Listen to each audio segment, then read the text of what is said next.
Notable scholars. The contributions of many scholars are important in the development of historiography. Let us have a look at the contributions of the few notable scholars. Rene Descartes.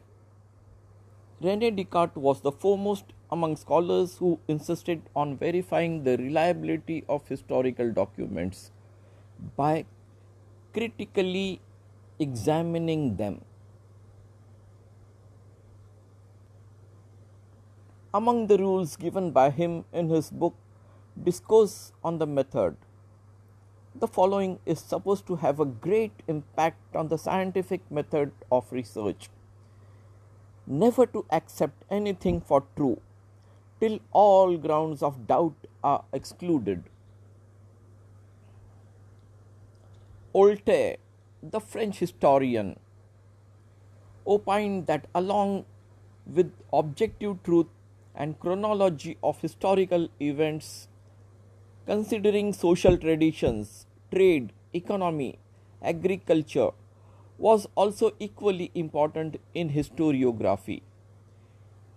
It gave rise to the thought that understanding all aspects of human life is important for history writing. Thus, it is said that Voltaire was the founder of modern historiography. Georg Wilhelm Friedrich Hegel was a German philosopher. He insisted that the historical reality should be presented in a logical manner. To him, the line of historical events was indicative of progress. He also thought that the presentation of history is bound to change over time as new evidence would come forth.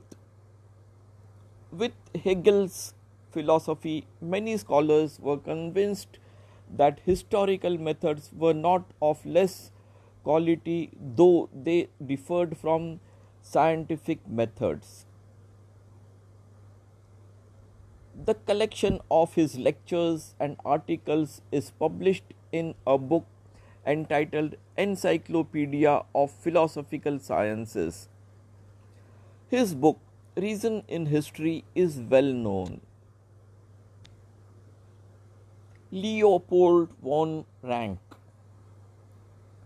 Historiography of the 19th century was greatly influenced by the thoughts of Leopold von Ranke of Berlin University.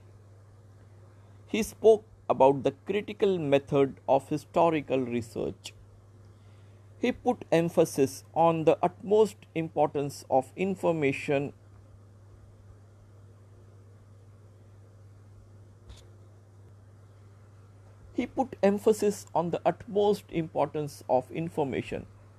gathered through original documents. He also stated that all types of documents associated with historical event need to be examined with great care. He believed that with this method it was possible to reach the historical truth. He criticized imaginative narration of history. Collection of his articles is published in two books entitled The Theory of Practice of History, and the second is The Secret of World History.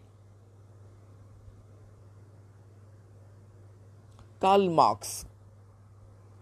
In the latter half of the 19th century, a new school of thought arose, keeping in view the new thesis formulated by Karl Marx.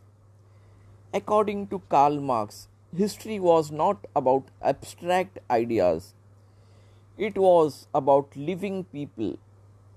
Human relations are shaped by the fundamental needs of people and the ownership as well as nature of prevalent means of production to meet those needs. The accessibility of these means to different strata of the society may not be equal. This inequality causes a division of the society into classes, leading to class struggle. According to Marx, human history is the history of class struggle. As the class that owns the means of production economically exploits the rest of the classes.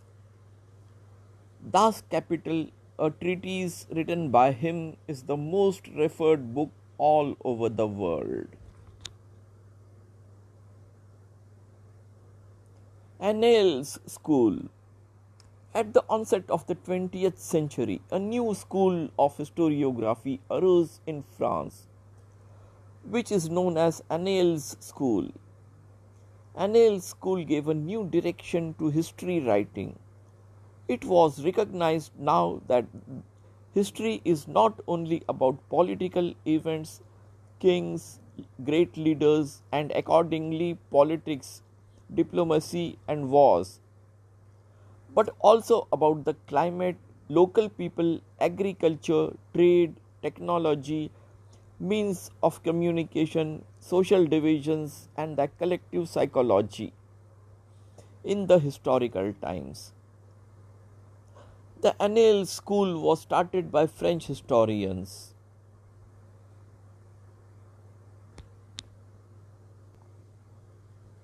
Feminist historiography.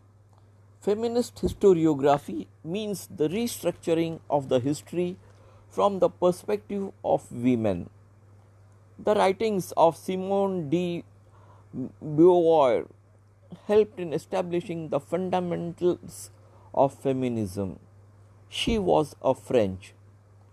The feminist historiography emphasized not only on the inclusion of women in history but also on the rethinking of the male-dominated perspective of history.